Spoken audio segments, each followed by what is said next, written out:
I, 33 male, overheard my girlfriend, 28F, making fun of me pretty brutally to her best friend, 27 male. When I say brutally, I mean brutally. My girlfriend, Jenna, and I have been together for 2 years, a little over. I'm a veterinarian and we met at my office. She had just moved to the city and brought her dog in for an ear infection. We started talking and what should have been a 15-minute appointment turned into an hour-long talking session. I've never been so smitten with a woman before. Before Jenna, I lived the bachelor lifestyle. I was beginning to think I'd just stay single forever, even though that lifestyle of nothing but casual flings was growing really old and empty. Jenna is a charismatic woman with a lot of friends. Her best friend is a guy, Dylan, she knew in her old town. I trust Jenna, but I'd be bold-faced lying if I said that her relationship with him doesn't bother me at all. I don't get angry with her or fight about it. She's reassured me that they've been friends their whole lives and have never had any sexual relationship. I'm secure and I'm not insane, so I accept that they are friends and have tried to buddy up with him as well. He has visited the city 3 times. He's a cool guy, however, he does not seem to like me much. Jenna says he's just protective. It comes off a whole lot more like jealousy than protectiveness, in my opinion. Jenna just finished up grad school this spring, but she's had a really tough time finding a job. We have lived together for a year and I've been understanding that she can't help pay rent, etc. right now. I'm very financially secure, so it isn't an issue. However, I am careful to not become a reason for her to not get a job and have her own financial independence. I just think it's important for everyone to have this sort of independence. So, without being pushy, I've let her know that she does need to start paying half of the expenses once she secures a job.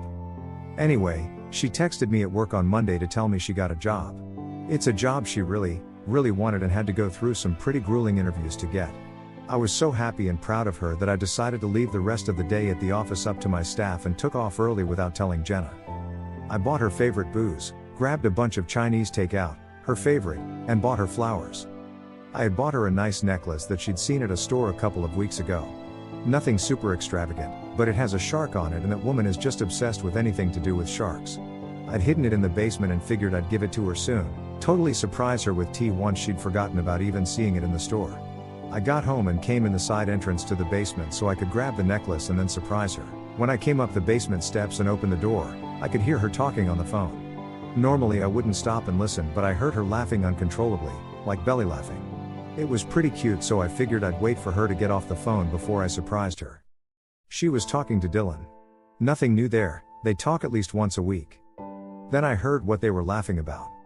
It took me a few dull minutes to realize that she was laughing about our sex life. She said something about how no, he can't even compare to XBF. XBF had at least 3 inches on him. I feel bad every time I eat a baby carrot around him because it must be traumatic to see me chomping down on something the same size as him. It would almost be cute if it didn't suck so much. His body is amazing as long as he keeps his boxers on. Lots of laughter. So look, I don't really give a crap what people on Reddit think about the size of my member. But I do think it's important to say that what she was making fun of wasn't even true.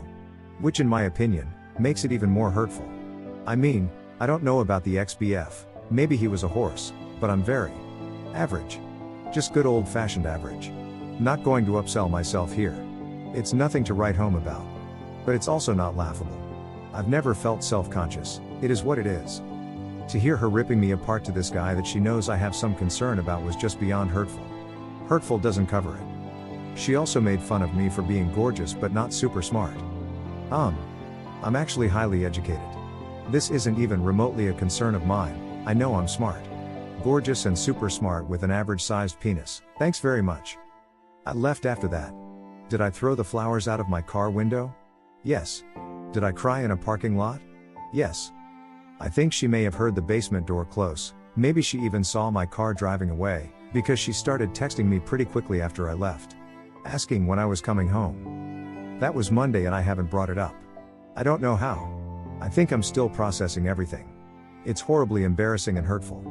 But, damn, I love this girl.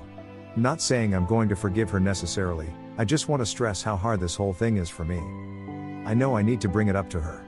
But how? Any suggestions on how to start this conversation with her?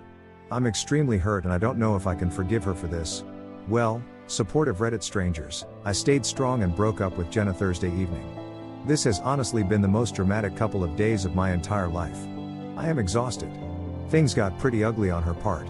Sorry that this is so long, a lot happened. At the suggestion of my friends, mother, brother, and many of you, I talked to her in a private but still public place. The thought behind it was that someone who can be so cruel and reveal herself as a liar is potentially capable of trying to turn things around on me and say that she left me because I hurt her or some other nonsense. I'd like to think she wouldn't do something like that, but who knows, especially after everything that has happened. Better safe than sorry. I thought about just boxing up her stuff and breaking things off with no explanation. But it has been over 2 years together. I decided the best thing to do is to confront her calmly and then hear her out.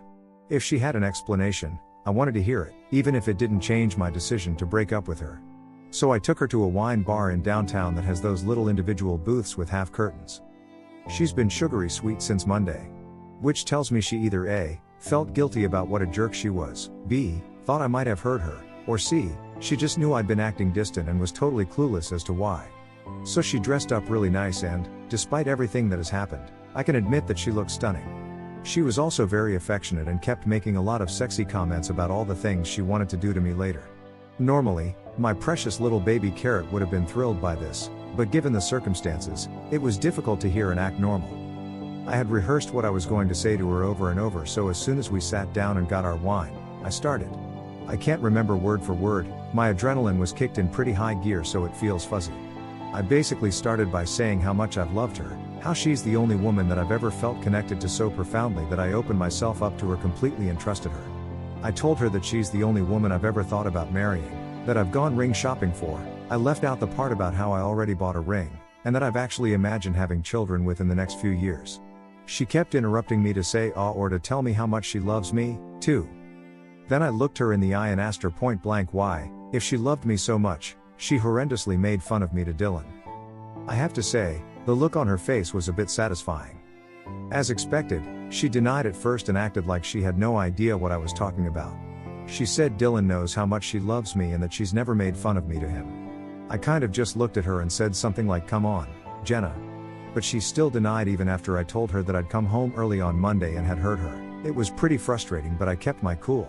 I just told her that she and I both know she's lying and that the things she said were unforgivable and that I couldn't wrap my mind around why she would say things like that to anyone, let alone Dylan, especially because she was lying just to be able to rag on me. Still denied and acted like I was crazy. She said she loves me so much, that she's not dissatisfied with our sex life and would never say she was or complain about my size, and that she knows how smart and sweet I am. That's why she loves me.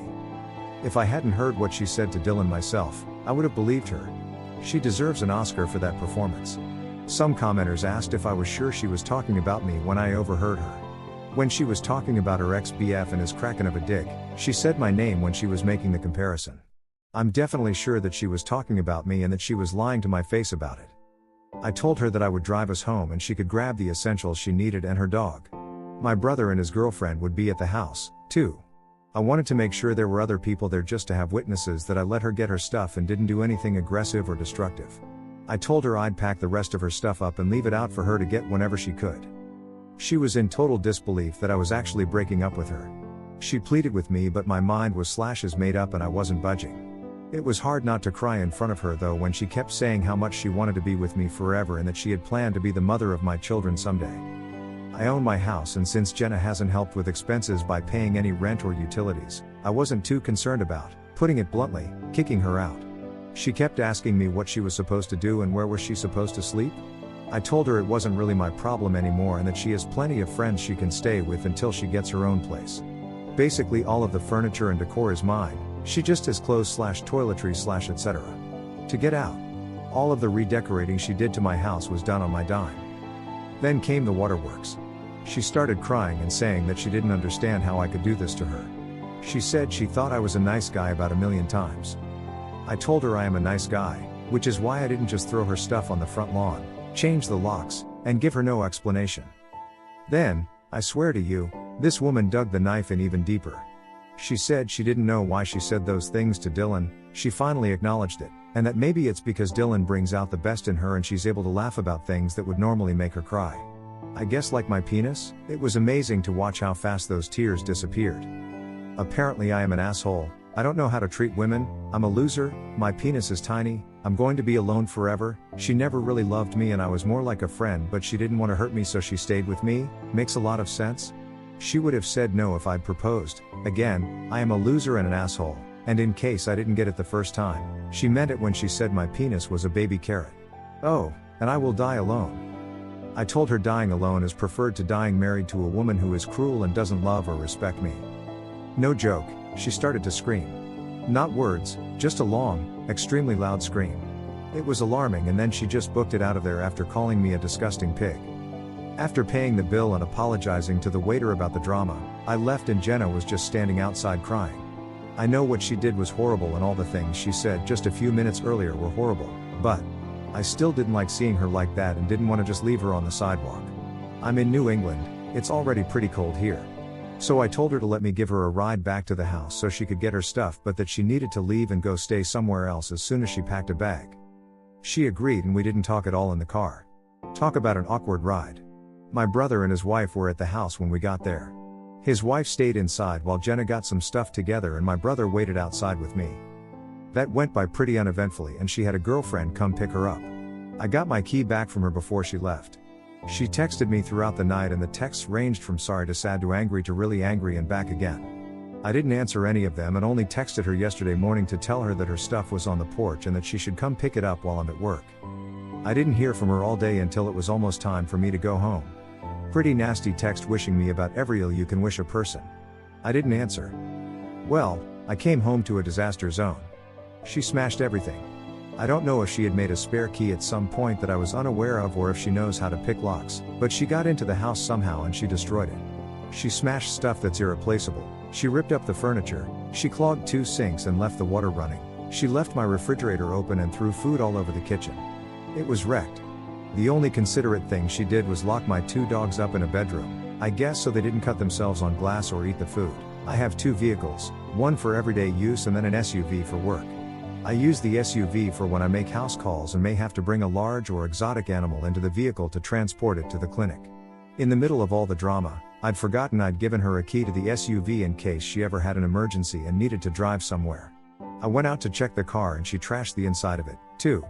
She dumped flour all over the inside in addition to tomato soup. The stuff is just stuff, I suppose. It's more the fact that she could do something so childish and awful on top of everything else. It blows my mind. Last weekend I took her to a play, went out with her and friends, we played Monopoly one night and made up our own drinking game with it, we hung out and watched Netflix, made love several times. And this weekend my house and vehicle are destroyed and so am I. Amazing how fast things change. Not my finest moment, but I was so pissed off that I got right onto Costco's instant delivery and ordered 25-pound bags of baby carrots and had them shipped to her friend's place, addressed to Jenna. 100 pounds of baby carrots. They deliver within an hour. I got a slew of interesting and insulting texts from her that evening. Yes, it was petty, but the only regret I have about it is that it was a waste of food. Hopefully she donates them or cooks some of them or something. So, that's that.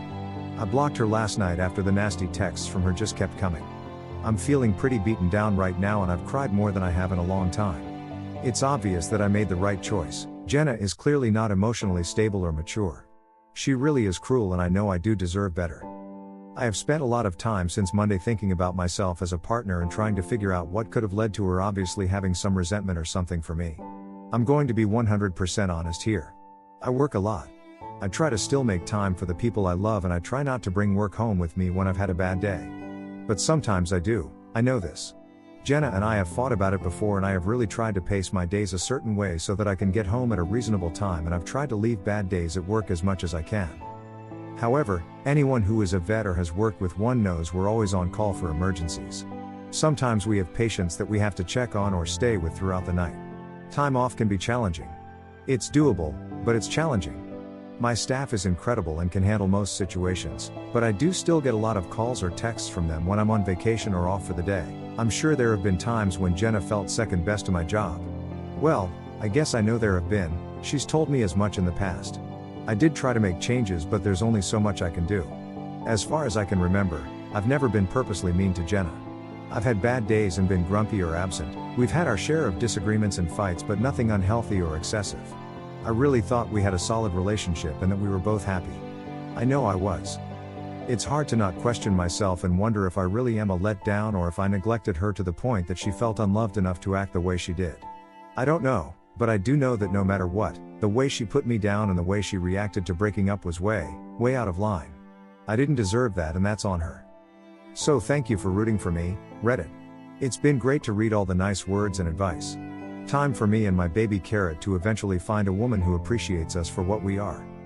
Edit. I did file a police report and took pictures, which will hopefully help with recouping some of the money lost through insurance. As far as the police report, it's very doubtful anything will come of it since I can't prove it was her. Same goes for trying to sue her in small claims court. And honestly, I'd rather not deal with her anymore. I'm going to hope that insurance will cover the damages and just move on with my life.